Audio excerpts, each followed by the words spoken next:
Well, someone made a giant message. He says, you won't read this, but you should. Okay.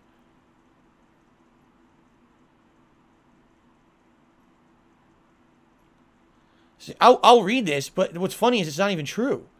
Again, this is a misconception. I'll read this. So this guy tipped $1, says, you won't read this, but you should. Well, I'm going to read it. I don't think you're greedy. I do believe that you're poor and living paycheck to paycheck. Now, again, that's another misconception. I'm not poor. I'm living in a good living arrangement. All right. You know, I'm not poor. That's another thing that's fucked up that people say that. I'm not poor. All right. But when I'm honest with you and I say, guess what, guys? Unless support is good this week, I can't afford to buy the new game. Unless I get a good amount of support, I actually can't even afford my day off this week. That's 100% true. It is. That doesn't mean I'm poor. There's a difference here. When you say there's all these whole other kind of things that have to be said about, oh, you're poor or whatever. So I don't want to even say that, because here we go again with that kind of shit. And then people will say, oh, this and that. Anyway, let's continue. I also don't think that you're a bad guy, and I like your content. But having said that, you beg every stream. That's fine. It's how you make your money. Have some class and own it. It's pretty gross to disparage Boogie. Now, I don't know how he says I'm disparaging Boogie when you do the same thing. I'm not disparaging Boogie in any way. That did happen. I stated a fact based on what Moist Critical said in a video. How is that disparaging Boogie, stating facts of what was said in a video?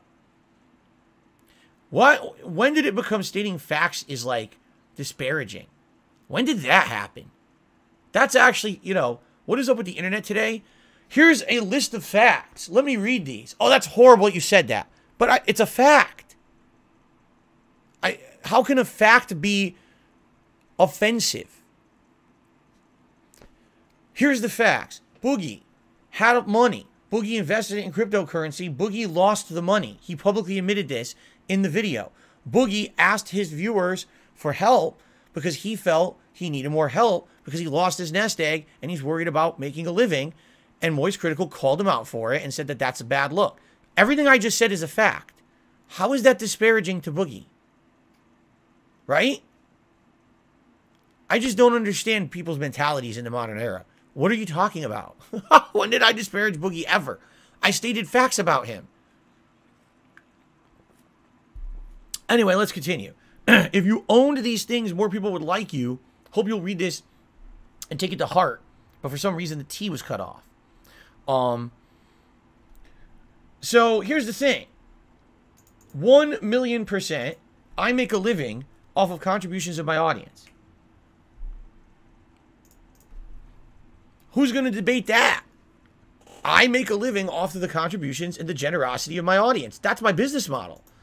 I abandoned the business model of making a living on YouTube ad revenue years ago.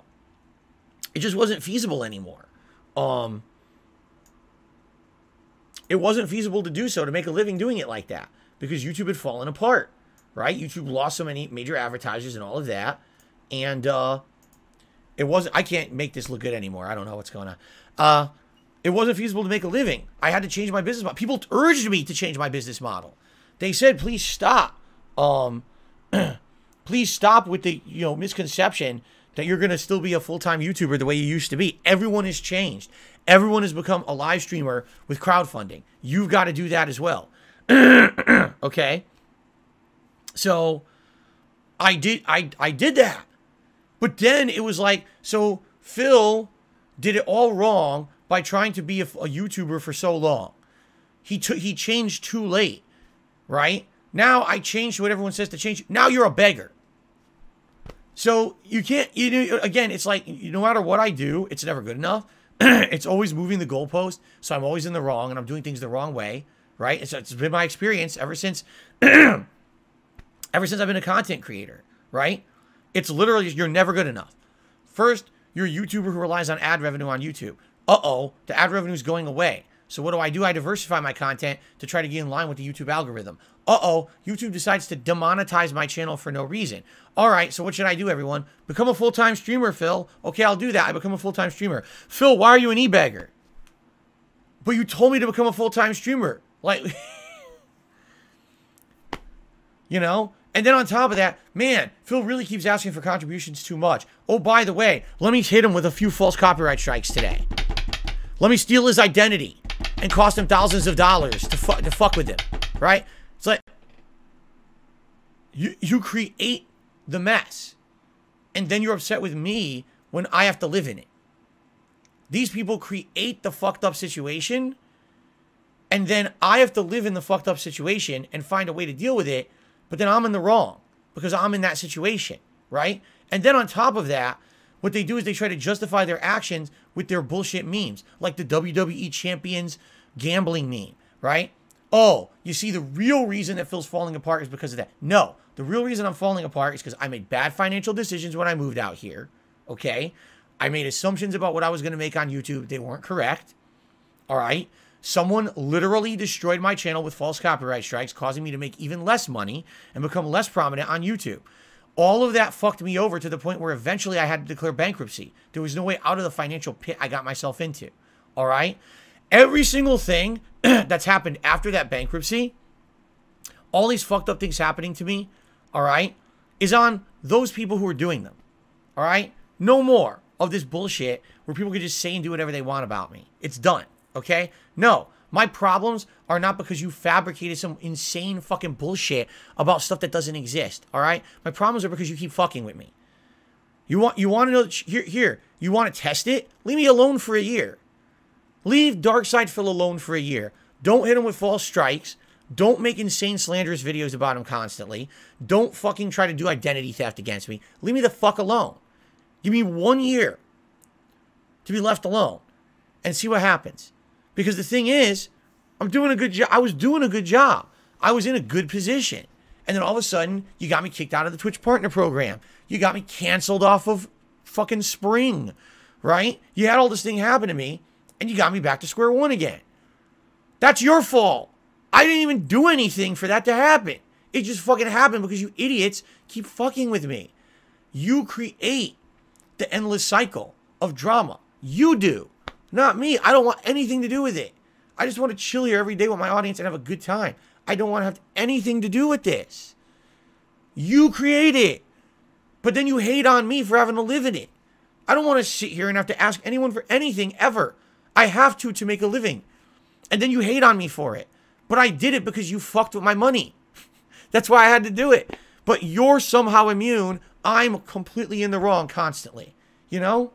It drives me fucking nuts. And, you know, people say, how do you stay sane? I don't know. I guess I'm just wired differently. I guess I'm just wired differently. I don't know how I could have had my accident 6 years ago and immediately do a normal stream and act like nothing happened. I don't know. I did, though. You know? It was kind of, you know what? It was really weird. I know this is going to sound very odd. I'm in high school. Okay? I'm sitting at my desk, and these two girls, who were more popular girls in the school, turn to me, and one of them says, "I can't believe you, Phil." And I'm like, "What do you mean?" And she's like, "You realize that, like, prom's next week, right? Like, everyone in the school's freaking out. Everyone's so stressed. Got to worry about the perfect dress. Got to worry about the party, who you're going with, all the plans, photo ops, all the drama, all that shit around you. Everyone's so stressed to the gills about life right now. Everyone's freaking out." And I turn to you. I look at the whole classroom, and everyone's feeling the same. Everyone's all like, you know. And I turn to you, and you're just sitting there nonchalantly. You look like cool as a cucumber. She goes, "How the hell do you do it?" I said, "I don't know. I just don't care. You know, I just don't really care about any of this shit. Any of this drama stuff, any of this nonsense. Like, it doesn't affect me. I don't know. I just don't let it affect me. You know, I don't know what it is." And that was as far back as when I was a teenager in high school. Everyone around me, all drama and shit. And I was like, I don't care. None of this matters. This is all stupid bullshit anyway. It's just going to pass. None of this is of any importance, you know? And that's the thing. Maybe everything's just a moment in time. And yeah, certainly some moments are a lot harder to live down than others. And I don't think I'll ever live down that moment I had. But, like, it's all just a moment. And the moment passes. And then you're in another moment. And it's different. Right? Right now, I'm talking about this. A few minutes ago, I was talking about something else. You know, that's life. You don't get stuck in a moment. You always push forward positively through everything. No matter what, if it's a shitty moment or it's a good moment, you savor the good ones. You push through the bad ones. You don't let that shit get to you. You know what it is? It's mental fortitude. You get to a point in your life where you're like, I don't care about any of this shit anymore. Let every moron on the internet say whatever they want. I don't care. You know? Does it suck that someone like Moist Critical gets misconceptions about me because of the videos that are put out about me and he's not watching the raw content, he's just watching those videos? Yeah, that really does suck. Because he's one of the biggest guys on the internet. And he has misconceptions about me, even though he's a cool guy. Like, that seems like a guy, I'm not kidding. Like, I think like having a fun conversation with that guy would be awesome. It would be fun content. It would be good for both of us, just like a chill conversation. You know, he seems like that kind of guy that you just want to shoot the shit with, and it would be a good time. And then to hear him say nasty things about me, not nasty, but to say misconception things about me, it's disheartening. But it's just a moment, and the moment passes, and you move past the moment, and you move on with your life. You know what I'm saying? Okay, it's the same person. They took another dollar. He said, let's have this conversation. You beg and other creators live stream. They don't mention money. Go 1 week without talking about money. See what happens. I guarantee you the money will come. Big ups on you reading my last message. Now, here's the thing. Let's talk about that. How could that happen? Because I do shout outs for contributions because I'm grateful. That's mentioning money, right? Right? We have tiered rewards, right? If I don't mention the tiered rewards, then people won't know about them. You see what I'm saying? Like, we have to figure out where's the middle ground. Okay? What is the middle ground? That's a valid question that I would absolutely love that discussion. Let's figure out what's middle ground. What is it that people find obnoxious about the streams, but is reasonable that I can change? I can't just never mention money and contributions. That means I will go out of business. I will literally go out of business. That cannot happen. But what's a reasonable way that I can do it that you guys would not find obnoxious? And again, the other thing is, I'm honest. There's been situations where people didn't realize that if I didn't raise a certain amount in a week, I literally can't afford a new game or I can't do what I need to do. Right? Right? That's truthful stuff, though. If I don't mention... Now, let's say, for example, I didn't mention it and then I didn't get Gotham Knights. Now, what would have happened on release day? Well, sorry, guys, I just can't get it today. I don't have it, the money, so we're not playing it today. What's worse, me mentioning it earlier in the week, and then because people contribute, now I can afford it, and we can play it on the day people want to see it, or me just not playing it? You know, like, what's the worst situation?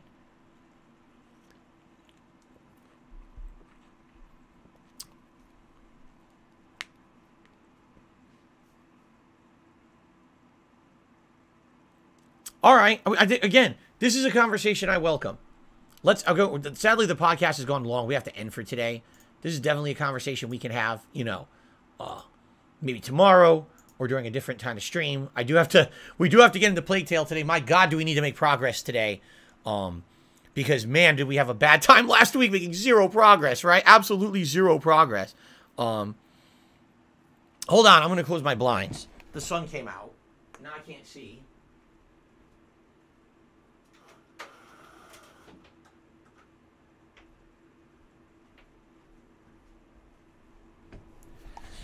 We definitely need... Oh, God, now I'm yellow. We definitely need to focus on Plague Tale today and make progress in it. It has to be the focus because I need to finish this game hopefully over the weekend.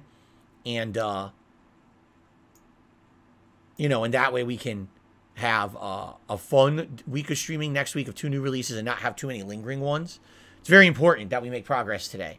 So once I start playing Plague Tale, that's got to be my focus. We can't be talking about this during Plague Tale today. But at the same time, I do have to get started with Plague Tale. Okay. Another dollar tip from the same person. Shout out contributions. Everything else stays off the table. Don't constantly keep mentioning how tipping is going and how low support is. Don't mention raising money. Try it for a week. You'll see how much better things will be. What about goals, though? Like, for example, you know, the tiered goals. Because I feel like no matter what, people are still going to say it's not good enough. You know what I mean? I kind of feel that way. I feel like no matter how I do it or how I go about it, people are still going to say, oh, you see, you still mentioned it. Like, you know, right now, we're $15 of tips. At the $50 tip level, I put on Gunner glasses. You guys know that, but I get newcomers every day who don't. How do I go about relaying the way the stream works without mentioning it. Right? I really don't... the thing is, like, I don't feel like me saying, hey, guys, so just so you know, we have tiered rewards, you know, and, you know, we're really close to one right now.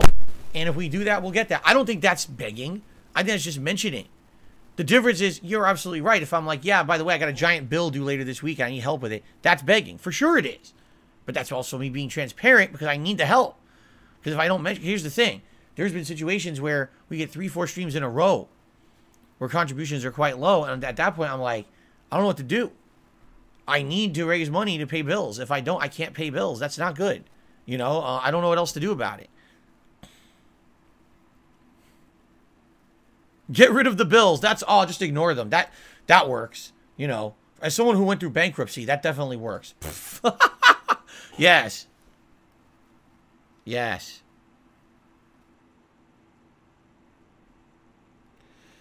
We got one more tip, though. All right. After this, we got to get into the game. From the same person again. They said, no goals. Give that crap for free for 1 week. Big tips, 10 plus. Let them pick what the stupid thing you wear. Sell parameters at the beginning of the week and watch the money come in. Yeah, but here's the problem. I know where you're coming from, but here's the truth. If I just gave everything away easily, all right, sadly, what would happen is exactly what happened when I became a full-time streamer. You may not remember this. This is 2017. I became a full-time streamer, and basically you got pop-ups for like any contribution at all. There wasn't even a limit. It was just like you give a penny, there's a pop-up. What ended up happening was the entirety of my stream was just people pop-ups. The whole stream was just pop, pop, pop, pop, pop, pop, pop, pop, pop. And then people realized they could do it, and what did they do? They abused it, right? They started doing it on purpose. They put negative messages in there, and that's why things have changed over the years. If I make every reward so easily attainable, that would be the whole stream. It would literally be, this is not Phil Plays Playtale Requiem. It would be Phil Plays musical vests. Every $5 is a new vest. Every $10 is a hat. And then it's just me dress up. It's the Phil dress up stream. It wouldn't be me playing a game. You understand? We have to find a happy medium. Again, I'm not saying no. I'm saying that's why I just can't do that. Because sadly, that's exactly what would happen. People tend to take advantage. That's why things are set up the way that they are. All right? And that's why we have it so that you have to hit those milestones and they're not super easy to hit. That way we just don't have that every day. The other thing is, and here's the other truth of it too, when everything becomes so easily attainable, it's not special anymore, right? Why is putting on a vest special? Because we don't do it all the time. And every once in a while when we get one, it's kind of nice to see that variety on the stream. It's not often we see the vest, but when we see it, it's kind of something cool, right? If the vest was every single stream, then no one would care about the vest anymore. It means nothing. It's meaningless. It's something normal, right? It's supposed to be a celebration of something different. I don't know. Again, we could have this conversation later, but I do need to get into the game. All right, guys. Thank you for watching the Level 1 podcast. Thanks for listening. I'm sure people are going to clip what I said about Moist Critical in various different ways. This will be an interesting experiment. I wonder if, you know, if he'll watch reactions to it or whatever and see different, you know, I don't know. But we'll see what happens. Anyway, thank you. And, oh, yeah. Happy Thanksgiving.